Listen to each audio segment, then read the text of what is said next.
Forex trading can be incredibly rewarding, but for beginners it could feel overwhelming due to countless strategies available. Without clear guidance, new traders risk becoming just another statistic in the Forex market. There are three main types of Forex trading: day trading, swing trading, and scalp trading. Day trading involves buying and selling currency pairs within the same day. The goal is to capitalize on short-term movements, with positions typically closed and opened in the same day. Trades can take several minutes to several hours to complete. Swing trading aims to capture short to medium-term gains by holding positions for several days to weeks. This strategy seeks to profit from price swings or fluctuations within a trend. However, it requires patience, as traders must wait a longer period of time for their trades to play out. And then we have my personal favorite, scalp trading. Scalp trading is a strategy that focuses on smaller movements in the market on lower time frames. Typically, some scalpers aim to make smaller profits, which can add up over time, but me personally, we like to secure the profits. We treat it as normal as swing trading as day trading. We have one position, one trade, and that's it. Now, some of the benefits about scalp trading that I like is that honestly, you're in the market for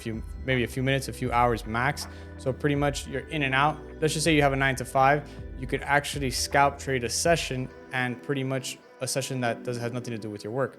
So let's just say you want to swing trade. Maybe you're going to be swinging a position while you're at work, and that's just not going to play out. And that's something that a lot of people struggle with when they first start trading. They struggle holding a position in profit a long time. So if you're a beginner trader, scalp trading is very good because you're not going to be in profit a long time versus being in a swing position. You might be in profit for a few hours before, and then to go back to break even. Versus scalping, you could be in profit, then you hit take profit, or you could be in profit, you hit stop loss. But the time period of being in a trade is going to be much shorter, which is going to help you out in the beginning a lot more. All right, so pretty much right now, guys, what I'm going to show you is the only scalping strategy that you're ever going to need. So if you guys pay attention, you will later thank yourself. If you don't, you will be in the same position you are. So pretty much what you want to do, guys, is we're going to start from scratch. So I'm going to teach you guys exactly what I do from scratch. So I'm going to break down a trade that was called during Frankfurt session. So this was a trade that was called only because I had to wake up in the morning to go to the bathroom, and I saw the opportunity. That is why I called this trade. So actually, let's replay a little bit more back. Let's replay right here. This is what we had right here. So check it out, guys. This is what we're presented with when we come to sit down to trade. The first thing that we're going to do is, if we're trading on Thursday early morning or Thursday late morning, which would be London or New York session, we're going to mark, the first thing we're going to do is mark the high and low of day. Now, the high and low of day is going to be the highest and lowest point between Frankfurt to New York session of the previous day. So if we are trading on Thursday, the high and low of day is going to be the highest and lowest point on Wednesday from Frankfurt to New York session.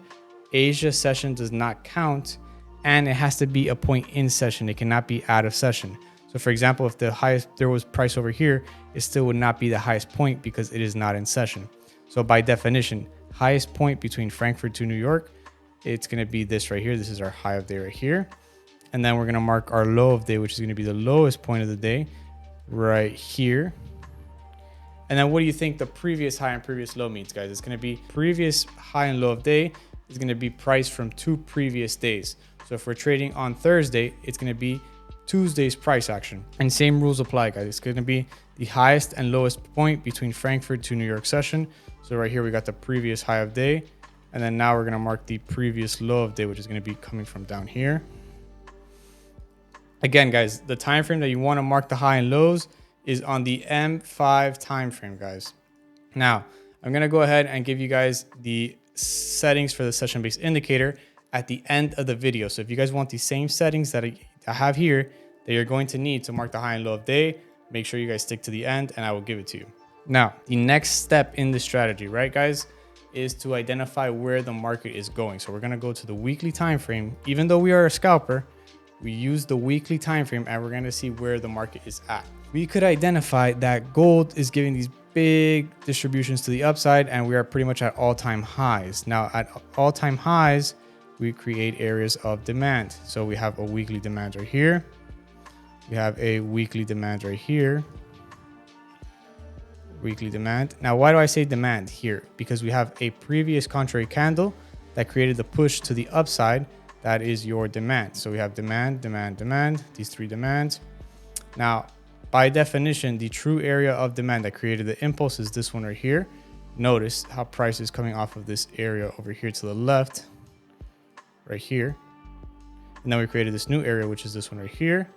So this is the true area of demand, but these are still areas of demand that are valid, but these are going to be first targets for price. Once price breaks past these areas, then price will go to the next one. So for example, when price comes here, once we break past it, nothing will stop price into this next one and then the next one.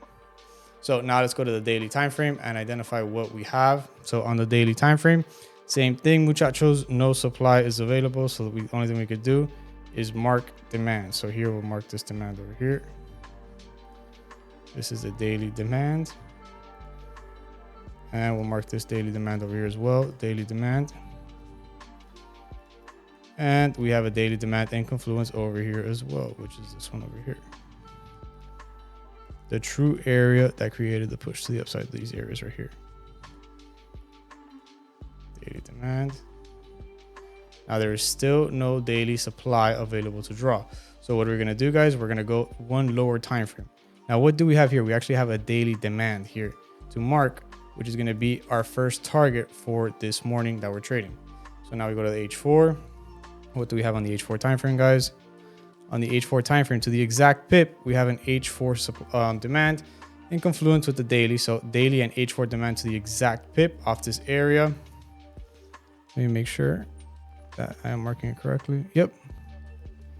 And do we have an H4 supply? Yes, we do. We can mark this one here. H4 supply. And we can mark this right here as H4 supply as well. In confluence with the lows of days to the exact pip. So we have a previous contrary candle before the push. Low there here. Come here. I marked this wrong. I meant to mark this as previous low of day. I marked it as M5. Now check it out, guys. Now pretty much here on the H1 time frame, what do we see? We have an H1 supply up here, all the way up here. H1 supply. We have another H1 supply right here. H1 supply. So pretty much now we can identify that price is how, like I said, we are finding demand, and the next target for price is this daily demand here, right? So if we're anticipating price on the higher time frames to find demand, give us a bearish move, the lower time frames have to be giving us the same indications. Now on the M15, we can't see anything here that is being created yet, but when we go to the M5 time frame, what do we see? We see Frankfurt created this area of supply right here. We have an M5 supply. So an M5 supply, previous contrary candle before the push. So you have a bullish candle before this bearish push. We go to the M1 time frame, look at the clean distribution that Frankfurt gave. So pretty much you have an M5 and M1 supply off of this area right here. Automatically, once you have your session or your previous session setting you up with an area of supply or demand, and you have multiple time frames in confluence. So you have the M5 in confluence with the M1, or the M1 in confluence with M15, just multiple time frames in confluence. It has to be M5, M1, or M15. Two of those three together, you could automatically place your sell limit or buy limit off of that area. So right here, automatically, I was in the toilet and I called a sell limit right here in the signal group with pretty much these parameters. And you're gonna see how perfect this played out.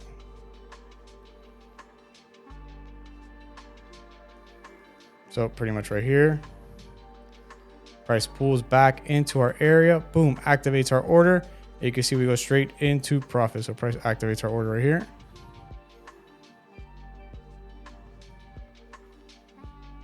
And then you can see we go straight into profit. Let's put this on the M5, speed it up a little bit. Boom, right there, perfect.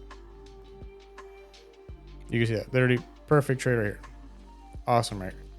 Awesome 1 to 3 off this trade. Whoever held a little bit more probably secured almost closer to 1 to 4. But this trade did give a 1 to 3. Perfect, beautiful setup.